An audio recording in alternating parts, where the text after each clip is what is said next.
Hey guys, what's going on? It's Eli back with another review video and continuing on reviewing Halloweenish films. Yes, during the weekdays, etc.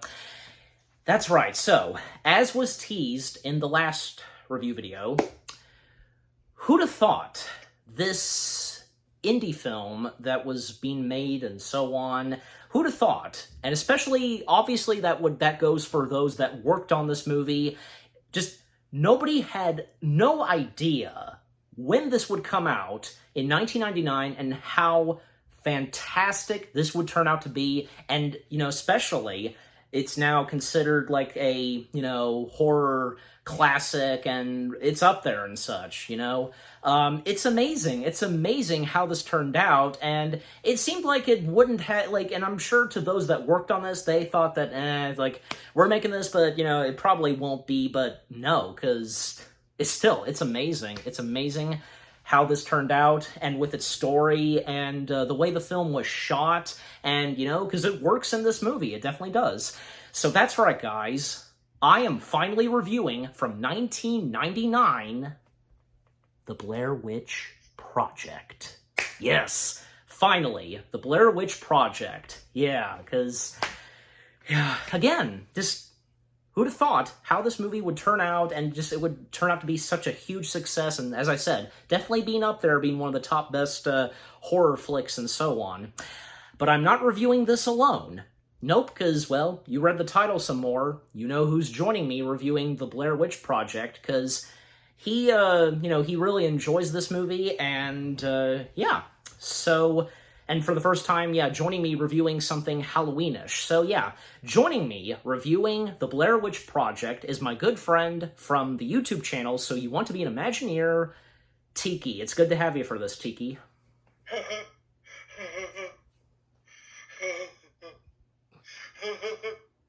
I just want to apologize to my mom and Eli's mom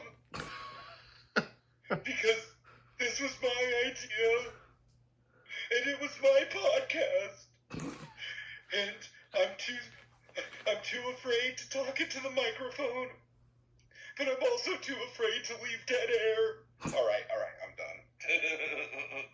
How you doing, man? I'm excited to talk about this film. This isn't just a movie I enjoy. I live and breathe the Blair Witch Project. This film is like a part of my DNA. That's good to know. And because and he even told me because that this movie from beginning to end, back and forth and such.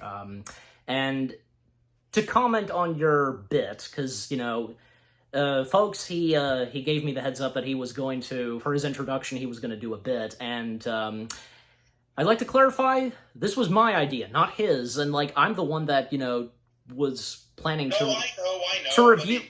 I just had to say that because it went with a bit, but yeah. And my mom has nothing to do with this, so. Right. Okay, so, with that out of the way, and one heck of a way for Tiki to introduce himself, so the Blair Witch Project, the first things we have to say about this, well, for me, of course, because as far as I recall, my introduction to the Blair Witch Project, and I'm sure you would know about this too, Tiki, because, it was after the Blair Witch Project came out, and in the later years, parodies of the Blair Witch Project were blowing up. Like, Scooby-Doo did theirs, and there was one that, this was my introduction, and when I was aware and familiar of the Blair Witch Project, there was, it was fan-made, it wasn't from the actual Muppets. I'm talking about, there was this fan film or whatever, not by the Muppets themselves, okay? It was just puppets of the Muppets, say, the one with Animal was from Fisher-Price, okay? So I do want to mention that. It was called The Blair Witch Project. Oh, man. Oh, I've never actually seen this. You know what? I'm probably going to have to send you a link to that, Tiki, because you will... As much as I know you and your pals over at So You Want to Be an Imagineer are Muppet fans, you will not be disappointed by this. and especially since you are a Blair Witch Project fan. It will make your day, I think. And this it was an oldie. This came out because it was published on YouTube. It came out in 2006. Oh yeah, good old year one YouTube. Yep. Yeah. So the Muppet Blair Witch Project parody, again, not by the Muppets themselves. All right. Got to keep mentioning that. That was my introduction to knowing about the Blair Witch Project, and the bits and pieces that I've seen of the movie, and all those some YouTube videos where I'm sure you would have seen them too, Tiki. The filming locations of the Blair Witch Project. I've seen those. I've seen, like, one of the first ones was with Adam the Woo, and then a bunch of others in the later years on YouTube, and well, not to mention, because in some of those videos where people have gone to the location of where Blair Witch Project was filmed, some of them have encountered, and had chats with the citizens of where they shot the movie, that, them still being there and interviewing and talking with them. Yeah, that was amazing. So, and for me, because, when finally watching the movie itself fully, well, because it did not disappoint for me. I really enjoyed it, and just, because the majority of this movie, the entirety of it, being shot on a videotape and video camera and so on, and with all the shaking and jittering and such, it's amazing how this movie, it delivers a good story, and just the suspense and intenseful stuff. And even though we don't really see some certain things that the characters are seeing, still, it's just amazing. Amazing how Blair Witch Project turned out and how it came to be. And yeah, just what more do I have to say? Because, again, I'm glad to have finally had seen the Blair Witch Project fully, and I really enjoyed it. Okay, so now we'll come to you, Tiki, because I know you had, the first things you had to say about it, but what more do you have to say? I mean, in regards to the tension, I think the thing that people don't give this movie credit for, even to this day, is that you can literally take the whole element of, like, oh, there's a spooky witch haunting them out of the equation. It's still a really disturbing movie just about people getting lost in the woods and the tension that comes from that. Mm-hmm. And I feel like that is, like, the element of this movie that truly makes it scary, I think, is the whole, like, putting yourself in that scenario, and what would you do, and how would your social dynamics that you're in break down, and who would crack first. And yeah, in regards to, like, where I first saw this movie, like, I was definitely I'm honestly kind of not too far off from you, where when this movie first came out, I think I was a little bit too young to really grasp it, what it was. It came out in the same year that The Sixth Sense came out, and I do remember watching The Sixth Sense on VHS when that came out. Although I will say The Sixth Sense probably scarier for a kid to watch than this movie. But I honestly think for this movie, like, for kids who kind of were, like, my age when it came out, it had this sort of mythical quality to it. Like, is it really real? Like, of course, if you were in, like, let's say, like, I was, like, 9 years old going on 10 when this came out. So, yeah, if you were, like, in high school already when this movie came out or something like that, you could probably pretty much obviously tell, like, yeah, this is a really good film, but it's not real. I will say, I watched this movie maybe a couple of years after it came out, like, early 2000s, maybe 2003, 2004. At that point, I was still, like, I still bought into it. Like, I knew in my heart of hearts it wasn't real, but it felt so real. I vividly remember I watched it in broad daylight, and I was still just, like, I was just totally scared out of my wits. The film doesn't necessarily scare me anymore, but what I'm sure we'll get into is I feel like this is the kind of found footage movie that you are never going to replicate. Yeah. Specifically because of the way that they shot this, where they literally put the actors in as close to the real-life situation as they possibly could have.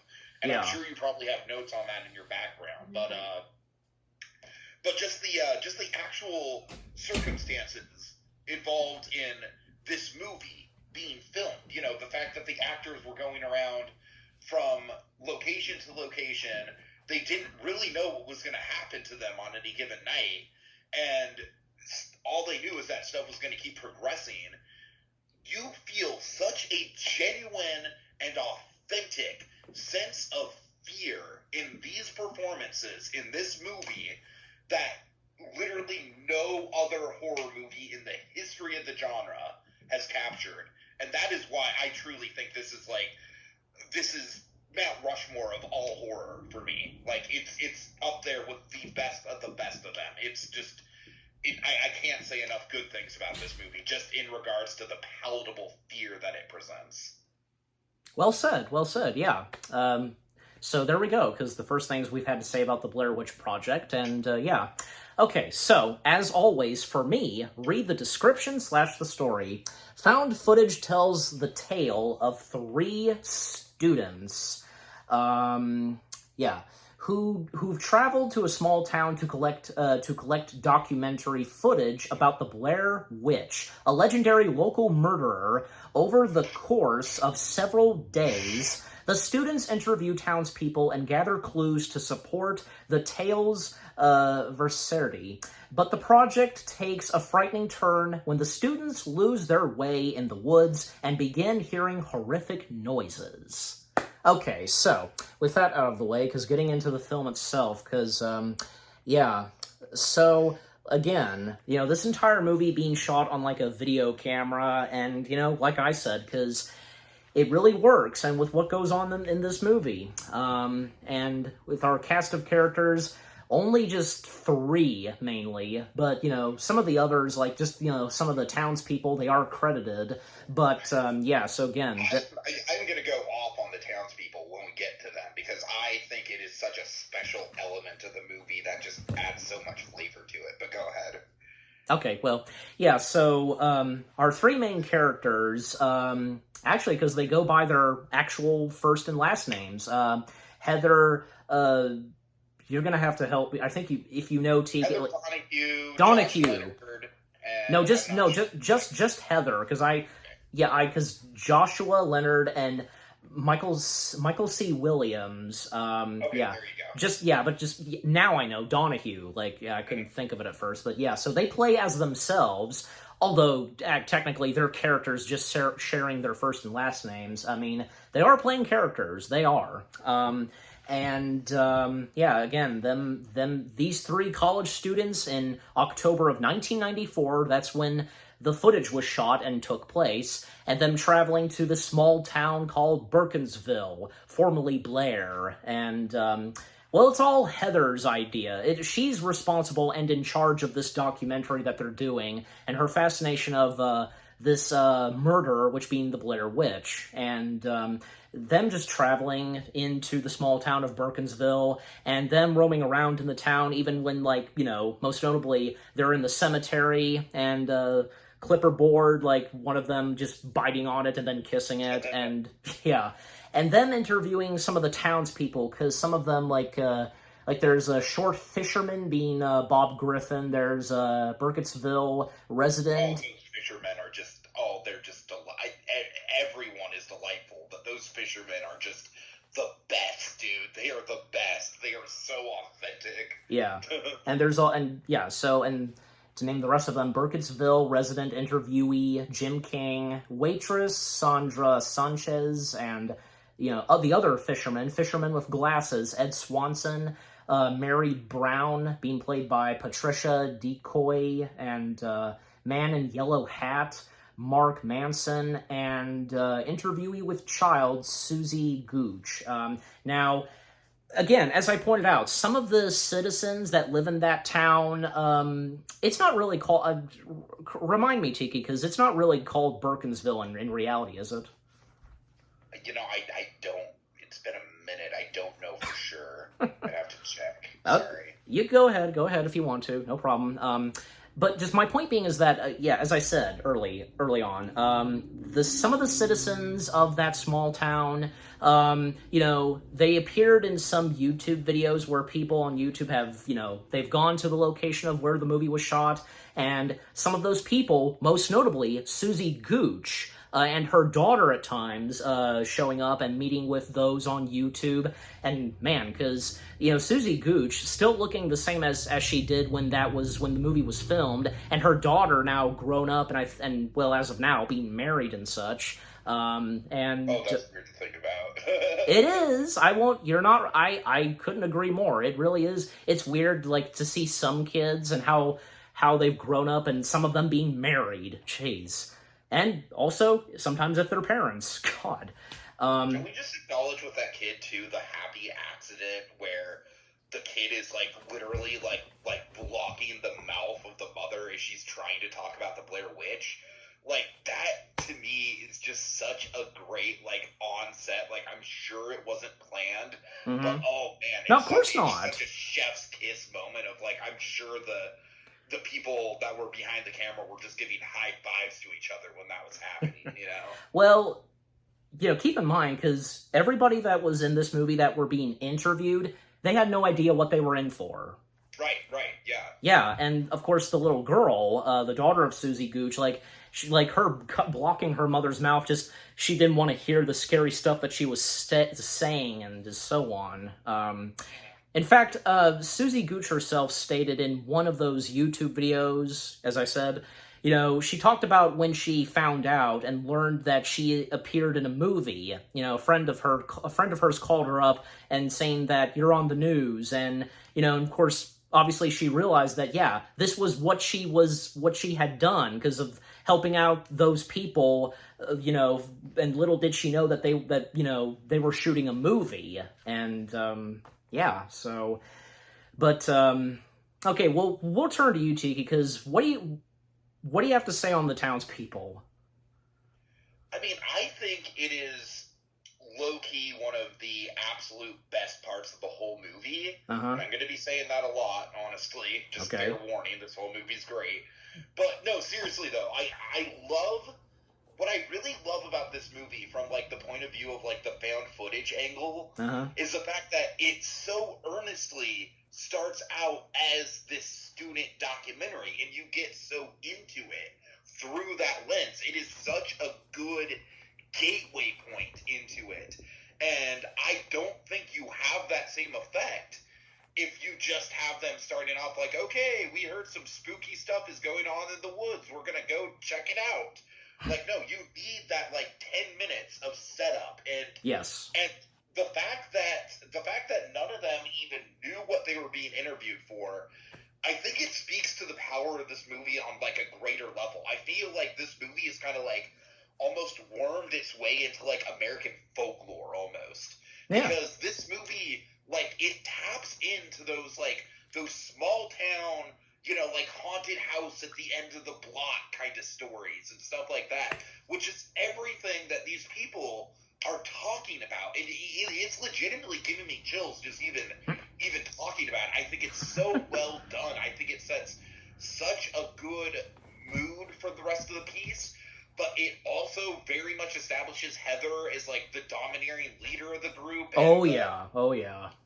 And so it's just like so much stuff is going on in this first 10 minutes, and all of the people are memorable. All of them are memorable. And man, I don't know. I could literally go, like, recite every single one of them. I love the little detail of when they're trying to track down Mary Brown's house, and they're like, oh, there's the American flag in the window. That must be it. Like, just little details like that. Just give, like, it goes. I'm sorry, I'm, like, literally, like, lost for words here. It's so good. It, like, that's understandable. It gives this film, like, such an air of authenticity, and it draws you in such a unique way. Whereas, something like Paranormal Activity, I like Paranormal Activity. I like those movies by and large, but, the first one starts out, it's just like, hey, babe, you were haunted as a kid, and now I'm going to record you. It's like, it's not very subtle about the way that it sets everything up. Whereas this, Yeah. it's like, you know, we're not going into it like No. wanting to make a horror movie. We're wanting to make a documentary with some spooky undertones, and that's what the first whole act of this movie is. Yeah. And then I feel like once you transition into the whole getting lost in the woods thing, it's such a natural transitioning point, isn't it? Like, you don't even really realize that the story is, like, underway at first. You know what I mean? Yeah. So good. Indeed. Yeah, and as for me, the townspeople, because, you know, they were pretty good, and, you know, couldn't have said it better myself, like, you know, because of what you said, Tiki, but yeah, so with the townspeople being interviewed, and, like, then when it comes to the fishermen, and then them going into the woods, like, yeah, and from there on, just, yeah, and how slowly but surely, the scariness and the heap of trouble that our three main characters are in for, oh boy.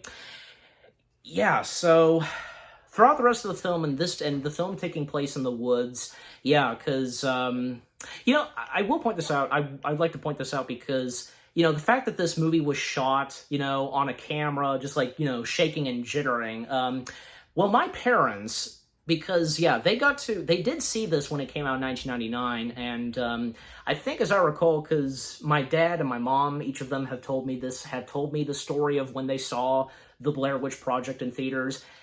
If I remember correctly, because I think, yeah, when they saw this, because it's obvious that for some people they can get motion sickness from this movie, and according to each of my parents, I think one person in the theater, like, did vomit because of the jittering and all that stuff. Granted, I think this movie, as far as, like, the motion sickness factor goes, I think it's more tame than something like, let's say Cloverfield. I think Cloverfield is, like, the good example of, like, a movie that really doesn't know how to handle its camera.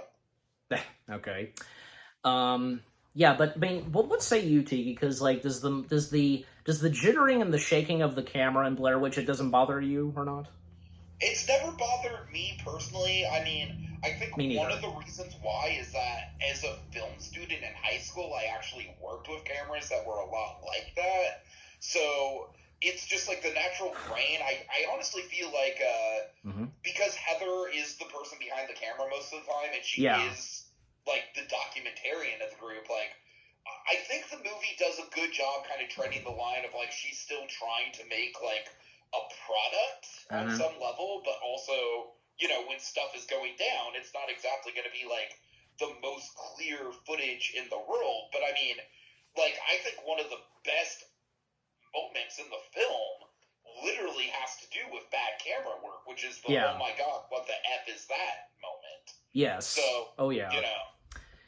Yeah, and especially because, yeah, let's talk more about our three main characters, because they're, you know, each of their personalities, you know, especially Heather, because, man, how determined and how demanding she is on doing this documentary. And if you went to film school at all, if you've taken any sort of film class, you know a person like this, and that's why I love the Heather character. Like, I feel like when I was a teenager watching this, I almost kind of, like, looked up to her as an older sister. And now watching this as a grown adult, I'm like, oh man, Heather, you are going way too far with this, man. You gotta pump the brakes on this project. Oh yeah. I mean, how was she really supposed to know? And that goes for the other two, like, what they were really getting into. I mean, that's, you know, sadly. Right. But yeah, as I like, yeah, again, just Heather, just being a total bossy filmmaker, and just does, like, taking extreme risks. But again, how, like, little do they know what's really going to happen to them, you know, and how long they stay in the woods. And for the other two, because Joshua and Michael, because, I don't know, I mean, what say you, Tiki? Because what do you say on the other two? I think the two guys, they play off each other really, really well. I think there's a really natural, like, chemistry and push and pull tension between the three of them. Yeah. I like the moments where Josh and Mike are kind of, like, ganging up against Heather. But then I also like how Josh is much more of, like, the serious professional, and like the guy who's like been in the film world for a long time, and then Mike is kind of like the the bright-eyed newcomer, kind of the baby face of the group. And I really like that push and pull, and I like how the hierarchy of the group is like constantly shifting. You know what I mean? Yeah. So yeah, I agree. What you said. Yeah, that's a good statement on them. So yeah. Like a good example of the hierarchy shifting is like, I actually think that Josh is like on the top of the pecking order for most of the time. Yeah. Because he is like the most like reasonable adult in the room, whereas like Mike is kind of like a naive, optimistic idiot. He is. And Heather is just she's obviously got her own kind of domineering issues. Josh is like the one with the level head on his shoulders, which is why it is so devastating to the group dynamic when he's the one that ultimately ends up getting taken out first. With a pretty good chunk of the film's runtime to go too. Yeah, and speaking of Michael, because being the over the top guy, like how'd you call him again? He's like the bright-eyed optimist. He's like the puppy dog almost. Yes, yeah, because when I mentioned the Blair Witch Project parodies and the Muppet one, Animal playing Michael, so perfect. That's all right.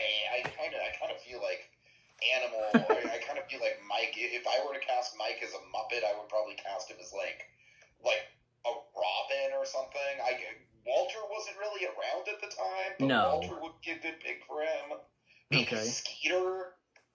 Okay. Yeah, I think I picture Mike more as a Skeeter.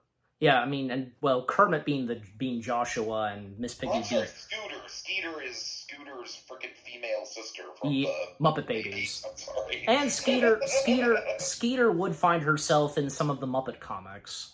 Right. Yeah. So, yeah, and so one thing, some of the elements and details that happen in this movie, and when it comes to the woods, like the map. We got to mention the map because that's the first thing that popped in my head.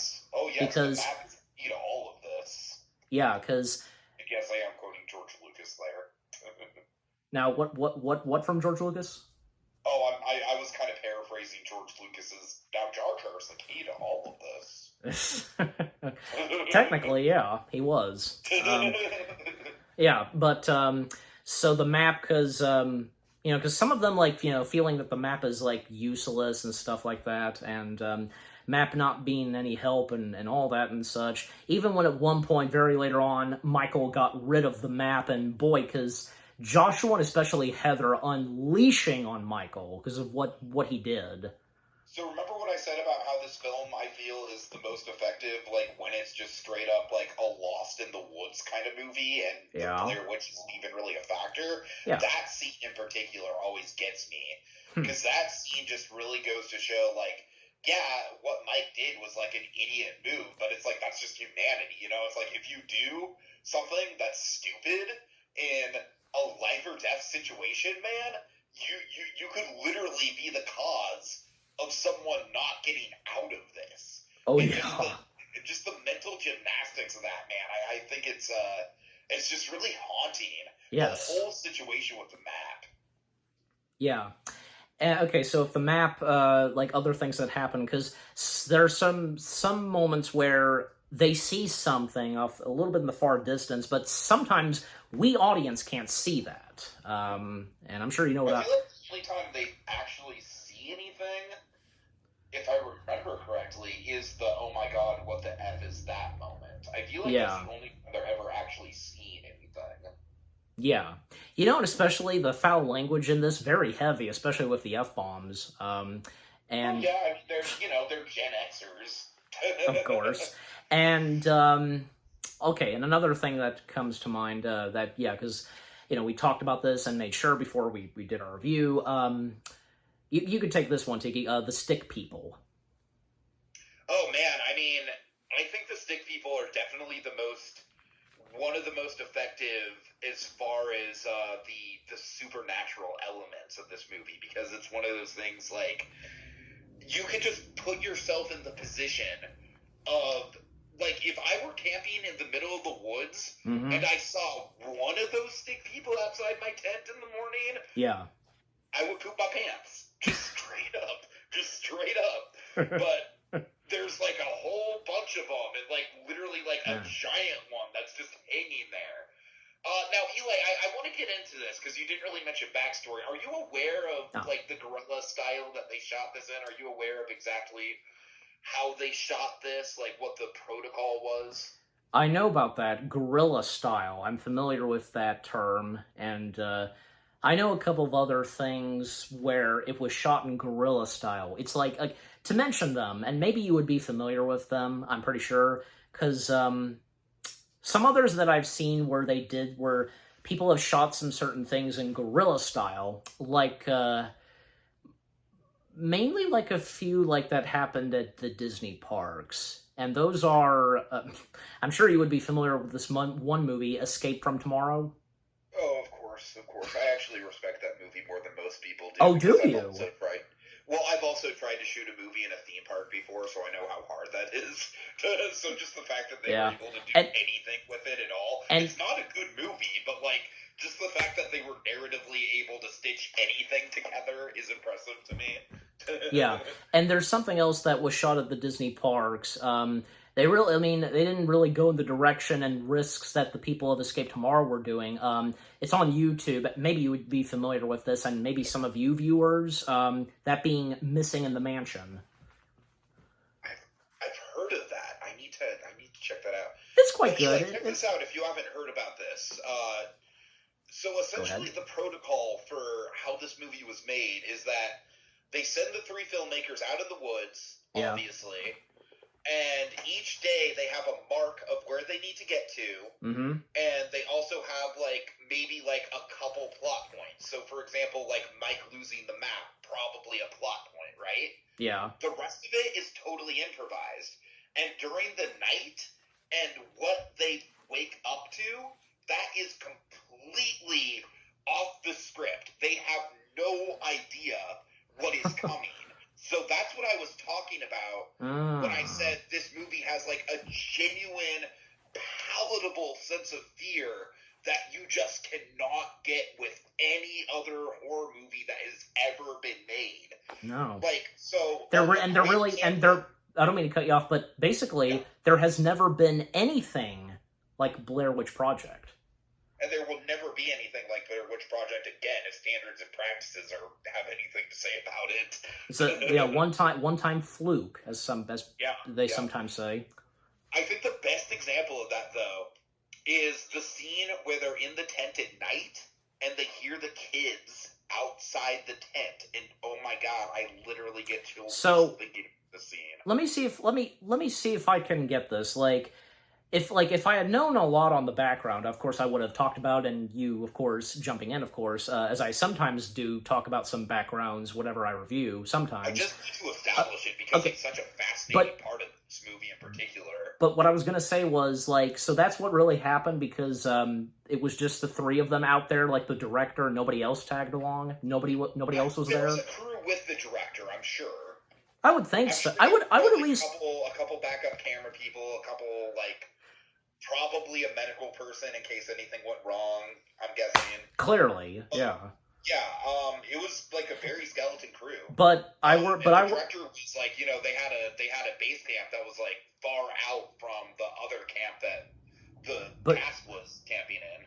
But because of what you said, from Heather, Joshua, and Michael, they had no idea what was coming, and obviously, the director and the others, they were all in on this, and they set up on what they were going to do, and for what Heather and Joshua and Michael were going to see that they did not see coming. Right. Okay, yeah, so I think the best example of that is in that tent scene with the kids. When they hear the children's voices. Okay, clearly that's literally the director piping in sound recordings of children. So the director's on the campground and he's playing on speakers. He's playing recordings of children playing, right? Yeah. And then when the tent starts to shake, that is just full-blown the director and the crew just shaking the tent. Because judging by Heather, Joshua, and Michael's reactions, they had no freaking clue what was going on outside of the tent and whom was really out there. I mean, I think they probably intellectually knew it was the crew doing it, but it's one of those things where it's like if you go to a really well executed haunted house or something, it's like even if you know that Yeah. it's not real, it's still Yeah. scary as hell, and Yeah. just being out there in the middle of the woods just obviously adds to the fear factor, the unpredictability of it, the fact that this is like a method of filmmaking that has literally only been accomplished this one time, Absolutely. Yeah. And so, I mean, so going back to the stick figure scene, like, you can just imagine, like, I'm sure that they probably heard the crew setting everything up. Yeah. Middle of the night, they were probably like, oh my God, what the hell are they doing out there, Yeah. But then waking up and seeing all that, it still gives you a level of unease, It still gives you, like, I'm sure they knew that the crew, obviously, they didn't think that an actual, like, witch cult came to the campground in the middle of the night. I'm sure they knew it was the crew that did that. Clearly. But it's still just like, oh my God, like, what is this, Absolutely. All right. So, yeah, because we've talked about the stick people, and we pretty much, like, talked about, because, with the laughing children and stuff like that, but, well, I mean, do we really know? Because where these, in the movie itself, like, were these laughing children? Where the heck they came from out of nowhere? I mean, I assume that they are the ghosts of the kids that the Blair Witch kidnapped, because there's a bunch of local legends about... that makes sense. Because there's the Blair Witch kidnappings, but then there's also the story of Coffin Rock, you know what I mean? And I do... That is another element of the folklore that I always really like, is the fact that there's kind of like multiple different legends. The Coffin Rock one is more of like almost like a more true crime, like messed up thing that's happened in this town's past sort of thing. You know what I mean? Yeah. So, okay, well, there's that. And, I'm just still, because, just all three of them, just, like, lashing out at one another and arguing extremely, especially, when it comes to Heather and so on, and how, as the film proceeds, well, because at a certain point, it's really getting intense, and it's just not looking good for them, well, because from when the map was gone, and, the laughing children, what the heck happened while they were inside the tent, and, at a certain point... I feel like the movie builds a very, very palatable tension about, like, escalating messed up things happening at night, and that creates the urgency of, like, every day when they've got daylight hours, it's like they are desperate to get out of there just so they don't have to camp another night. And I love that urgency. Oh yeah, and I was going to now mention this, because might as well bring this up, because at one point, well, Michael goes missing. Yeah, and... No, it's Josh that goes missing, Eli. It's Josh? Yes. Oh, because... I'm getting mixed up, because one of them wears black and one of them wears, like, a plaid red shirt. Yeah, that's Josh. That's Josh who wears the red plaid? Yes. No, he didn't go missing. That was Michael. Because towards the end of the film, I can see... I've watched this movie, I swear to God, Josh is the one that goes missing. I know this. All right, Mike. I just get mixed. I get mixed up. So, well, basically, because another thing remember, I established, like, I think because Josh is kind of like the most level-headed adult in the group, and he is kind of like, as far as like social hierarchy, he's almost always like the de facto leader. That's what makes him going missing first so devastating. You know what I mean? Is like, okay, like, all bets are off now. Like, they don't, like, the kind of, like, line of civility that's kind of, like, separated Heather and Mike is now gone, and Heather and Mike now have to, like, rely on each other. And honestly, they get closer as the movie goes on. Like, that does kind of bring them closer together, but it is this kind of, like, air of... like escalation when John goes missing. Them getting close together, sadly, does not last long, so... No. But... Okay, so, yeah, because, again, I get them, some reason just get them each mixed up, and I know the wardrobes that they wear, Joshua and Michael, so, but, because remember, back, like, after Josh goes missing, they find the bit of fabric with his teeth in it, with the blood and the teeth in it. That's what I was going to...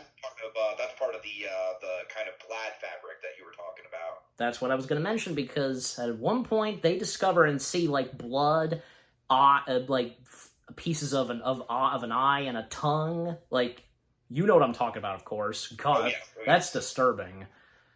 And I think because, That's probably the most graphic that the movie gets on a visual level, for sure. Yeah. And that, that coming straight from Joshua. And by this point, like, he's gone. He's done for, pretty much. Yes, but even after that point, they still hear him screaming in the woods, and that's what leads them to the house. Yeah, and you see, because obviously, that's the Blair Witch's way of luring the other two. Oh, yeah, for sure. Oh, yeah. And a famous moment, because, well, I mean, a lot of iconic moments that happen in this movie, but one in particular, and it's in the poster, and for the green screen backdrop that I have for our review of Blair Witch, where Heather makes a recording of her apologizing. Now that scene, oh yeah, and you just see the look in her eyes and, and her nose and, nostrils and such, and, her getting teary-eyed, just apologizing to anybody who watches and ever finds this footage, apologizing to, hers, Joshua's, and Michael's mom's, and so on, because she now realizes she now sees that. I mean, but how is she supposed to know? How was she really supposed to know? Nobody knew. But by that point, she realized that she screwed up, because this is on her. She's the one that started this, and she's the one that led them into where they're at right now. Right. Yeah, but so what? And we'll now turn to you, Tiki, because what say you on that scene with Heather's, apology? I think everyone clowns on that scene, but I think if you actually watch the movie in context, it works so well as just because that scene is like the ultimate escalation point. That scene is where it's like a no turning back kind of moment. It's where until that point they thought they just assumed that it would be that they'd be able to get out of it, but that scene is basically this is, we're screwed. There's no getting out of this. This is I'm essentially putting my last will and testament on this videotape right now. And then, Eli, another thing I want to share with you on the behind the scenes stuff. Well, Tiki, I just wanted to mention this, because is that what you said? People clam on that scene with Heather? Clown on it. Clown. Well, just how it sounded on the mic and such. But why do that? Why do they clown on it? Because that's an pivotal part of that. That's a big part of it, honestly. What's it? Whoa, what's that? What'd you say now? The snot bubble. I don't remember the snot bubble, actually. Oh yeah, there's a big old snot bubble coming out of her nose. Well, come on. I mean, because that's you could see. It's kind of like how everyone clammed on the Matrix for the bullet time. It was like 1999. People were, But my point being is that, come on, because you could really see, because the emotion and because how much, because the snot coming out of her nose a little, and just, you could really see, because at that moment, how Heather, what's going through Heather's head, and her making that apology, because, she really sees now that, what have I gotten ourselves into? What have I done? I'm a monster for bringing us in this hellhole. Just, So that's how I see it, and it's so obvious. It's so obvious because of what happens right there for poor Heather. So she didn't really do anything intentional. Obviously she would feel bad just being so bossy, but how, again, as I said before, and I'll say again, how was Michael, Joshua, and especially Heather, how were they all really supposed to know that what they were going to get themselves into and the situation that they've been in up to this point? It's amazing, but at the same time, it's incredible because how it's done in this movie. But we'll come back to you, Tiki, because you were going to ask me something. Yeah, I just want to point out another one of my favorite behind-the-scenes details. So the confessional scene, that leads directly into the scene where, Heather sees something in the background and she starts running, right? And then the aforementioned, oh my God, what the F is that? I assume you don't know what she actually saw, right? Well, I don't think I'm pretty sure we us No, audience, in the we movie you don't see it, but I assume you no. don't know what it actually was like on set. Actually, no, I do not know this. Okay, it was literally a dude that was just dressed all in long johns, like from head to toe. Long Johns. Yes, like basically like long underwear. Long underwear. Yeah, so the dude had like a pair of like Wow. like leg length underwear, and I assume he also was wearing like a pair of it, like a pair of them like over his arms, and yeah, and that's one of those things where it's like, could you imagine how stupid it would look if Heather actually got a clean shot of that? Yeah. It's one of those things where it's such a happy accident And that instead of getting the clean shot of that, you get visceral like, oh my god, what the is that? What the is that? You know? and that's what scared, and that scared Heather. I mean, in the moment, yes.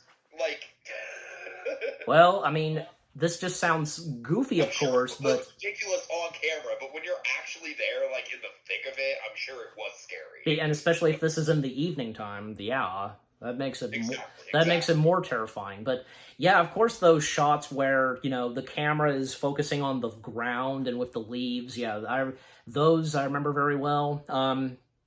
And yeah, and to speed things up, and yeah, because we're just about there. Because when they approach, and because they're hearing Joshua's calls, they come to the. I mean, it straight up sounds like the guy's getting tortured.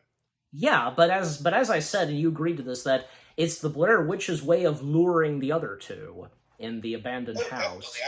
I just think it's like terrifying that she uses literally his cries of like extreme anguish. It sounds like.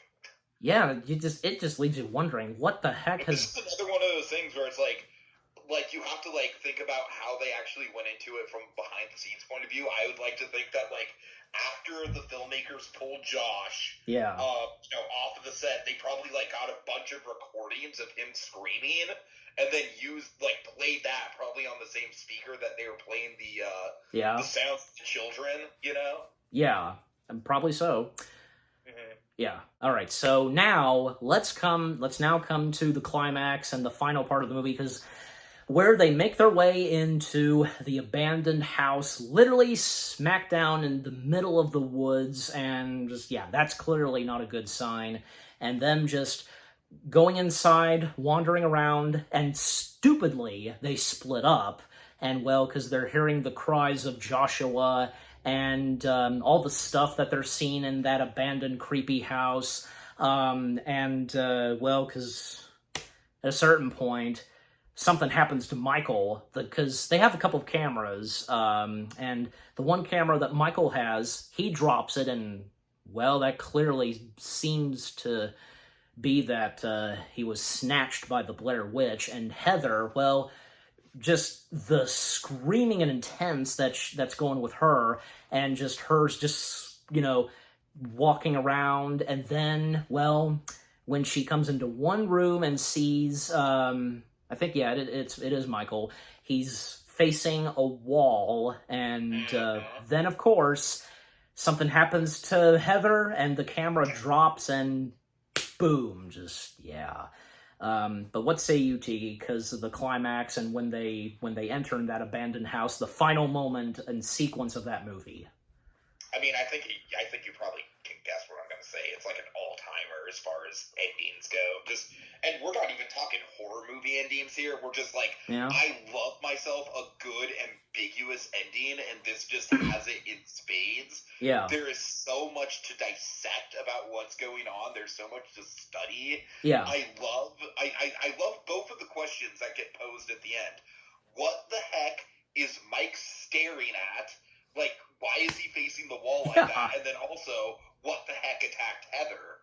And what's going to happen to him? We just don't know. And I love that ambiguity. I love how it just leaves it like, I remember the first time I saw this movie and it got to that point and the credits started rolling, I was shell-shocked, dude. I was like, what? Like, that can't be the end. There has to be more. But it is the ending. It's like, looking back on it now, it's perfect. I mean, I honestly wish that more movies would have the guts to end on something like this. Yeah. You know, and besides the other unnecessary Blair Witch films we would get.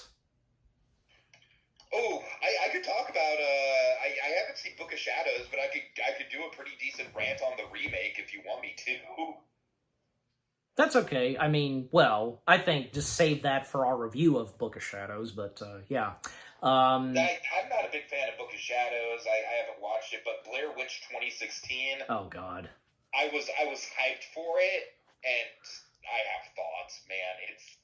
It kind of destroys the lore. And it does destroy the fact that we see the witch on screen. Yep. I mean, it's not good. It doesn't look good. It doesn't look scary either.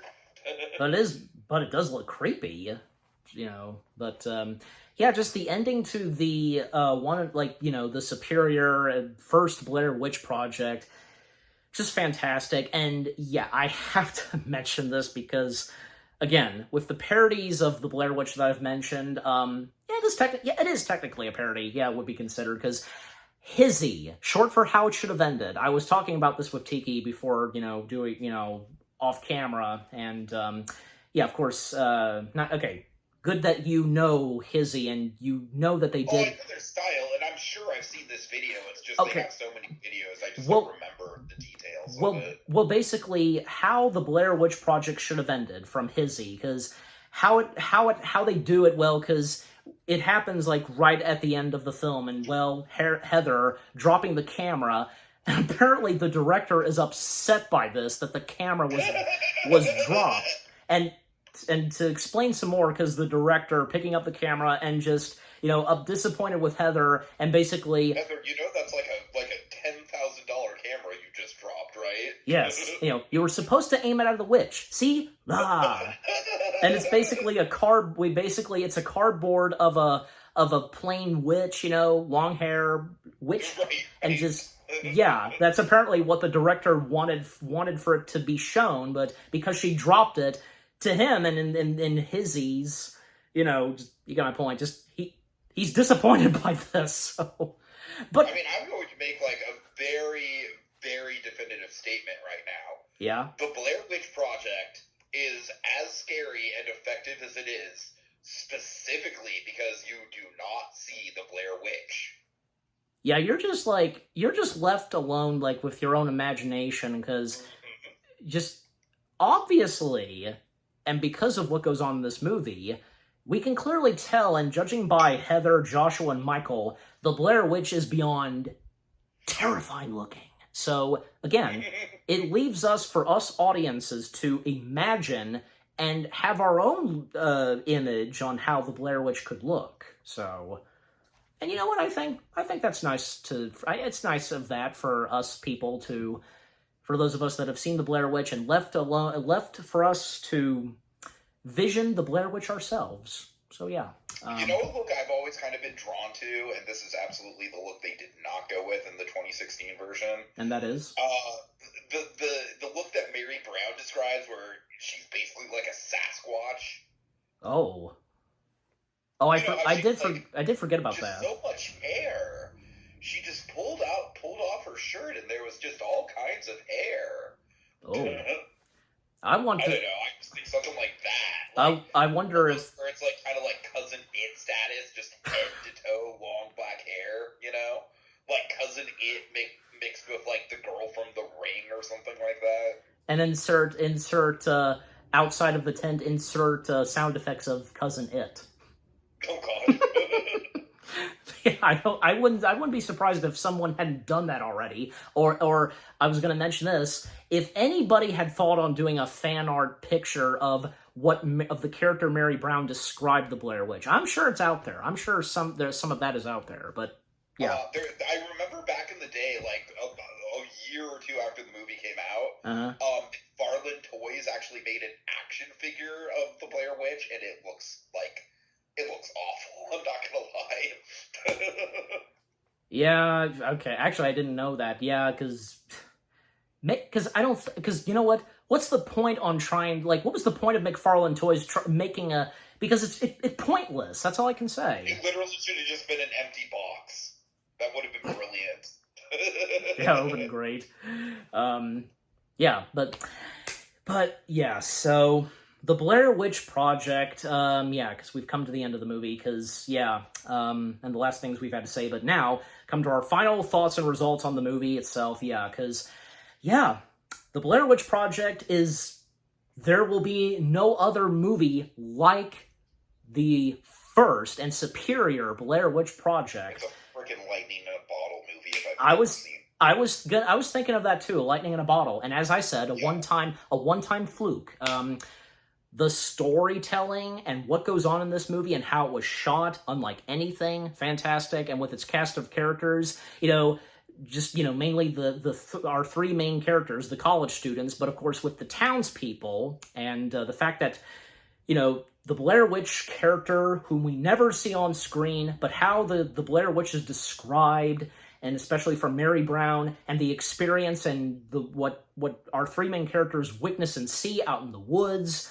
Yeah, fantastic. And the suspense, the dialogue, and just what goes on with our three main characters, from Burkensville to, hell in the woods and such, and all the stuff that happens from the stick people, the laughing children, the ghosts of the laughing children, as Tiki described, and the handprints on the wall in the house. We didn't really bring that up. That's we didn't. Detail. I were to assume it's probably handprints of the Blair Witch's victims. Mm-hmm. More than likely, yeah. And yeah, because the abandoned I remember as a kid, that was one of the details of the movie that unsettled me the most out of anything. Huh. Yeah, that I can understand that. And yeah, because with the abandoned old house that they come up to at the end of the movie, and just, yeah, everything about the Blair Witch Project, just fantastic. There will be no other horror flick and such like this one, and it stands out, and but aside from the other Blair Witch Project films, they don't do justice as the first one. Yeah, just what more do I have to say? The first and only superior Blair Witch Project is a masterpiece. It's perfect in every single way, from beginning to end. Okay, now we turn over to you, Tiki. Your final thoughts and results on the Blair Witch Project. Take it away. Yeah, I mean, I truly feel like this film just, it touched a nerve, and it just became, like, part of the American folklore canon. And that's that's a super powerful thing for a movie to do. Like, I don't even consider most horror movies to be part of that canon. Like, I wouldn't consider something like Nightmare on Elm Street, for example, off the top of my head, to be part of that canon. But this is, like, I'm talking, it transcends horror movies, and it's, like, part of the actual cultural zeitgeist of what Americans consider to be, like, a ghost story, just in general. Yeah. It's the type of movie that I can talk just for hours about, and as a matter of fact, I will, just as a little bit of shameless self-promotion. This is actually going to be the finale of Halloween Haunted Holiday Hijinks on my channel. So, yeah, look forward to that. I will be talking about it more, and happy to do so. I just think this movie's such a litmus test. I think it's the ultimate kind of spooky vibes. I feel like you can get, like, every viewing of this movie, you can get something different out of it. There's so many different interpretations of what's going on, of the lore. Again, that's why I don't mess with the 2016 version, because the 2016 version, tried to explain the lore and did a kind of a messy job of it. So yeah, as far as I'm concerned, this thing is just like a cultural touchstone. I think it transcends horror movies. I think it transcends movies in general. I think it's just like it's like a zeitgeist moment, and I feel so thankful to have been a part of it in my own way. Even if I didn't watch it until a couple years after it came out, I still remember the hype and the buzz. So yeah, just brilliant movie all around. Well said. 10 out of 10, no notes. Yeah, and I was gonna get to that, because now that we finished our final thoughts and results, because how we rank, and how many stars we give Blair Witch Project. Well, you heard Tiki just there. He gives it 10 out of 10. So do I. Not even a hesitation. Right. And as for me, well, same goes for Tiki. Both of us, we give it 10 out of 10 stars. 10 out of 10 stars for the Blair Witch Project. Yeah, just again, a one-time fluke, lightning in a bottle, everything about this, from beginning to end, fantastic, and with what you've had to say, and the zeitgeist and all that, just, yeah. So what about you guys? What did you think of the Blair Witch Project itself? Were you just amazed and just chilled by what was going on in this, and, you know, just everything that was going on, and just, yeah, what more do I have to say? Just, yeah, what did you think of the Blair Witch Project itself? And, you know, would some of you watch this as a tradition, you know, because of Halloween and stuff like that? I have no doubt that some of you would. And one of your favorite horror flicks, and just, but yeah, just again, what do you think of the Blair Witch Project itself, what me and Tiki had to say about it, our review, and yeah, what did you think of our review? Leave comments and give this review video a like, as always. And with that being said, thank you very much for watching. We hope you guys enjoyed our review of the Blair Witch Project. More review videos are coming your way. They're going to be awesome. Keep looking forward, and we'll see you guys in the next video / review. And Tiki, this was, yeah, this was quite fun, reviewing the Blair Witch Project, and it was great to have you on for this. Yeah, I think this was a great conversation for sure. I really enjoyed it. Absolutely, and look forward to some more. And yeah, and by the way, because, well, you know, of course, continuing on reviewing Halloweenish films and on the weekdays and such, well, stay tuned, because what me and Tiki, yeah, because he's going to be joining me for the next one, what we're going to review next, coming out the same year as the Blair Witch Project, months after the Blair Witch Project, well... That was such a strong year for horror, man. Jesus. It was, yeah, it was. But point being is that, you know, the next Halloweenish film that me and Tiki are reviewing after the Blair Witch Project, well, this one coming straight from Tim Burton, and it has to do with the Headless Horseman. And you pretty much know what it is, but yeah, stay tuned for that. What me and Tiki are going to review next. And I'm not gonna lie, I haven't seen that movie since I was like 14 years old, so I have no idea what I'm going to think about it. We'll make sure to give it a rewatch, of course. So well, yeah, obviously I'll give it a rewatch. Yeah, sure. All right. So, okay, so any last words, Tiki? Say goodbye. I just want to say sorry. I want to apologize. All right, I'm done. I'm good. That was good. That was great. You know, from how you first started off and at the end of it. So yeah. So again, stay tuned again when me and Tiki review the next Halloweenish film. And yeah, so Tiki, he's said his part, saying goodbye, quoting from the Blair Witch. And for me, again, thank you very much for watching. Take care and peace out.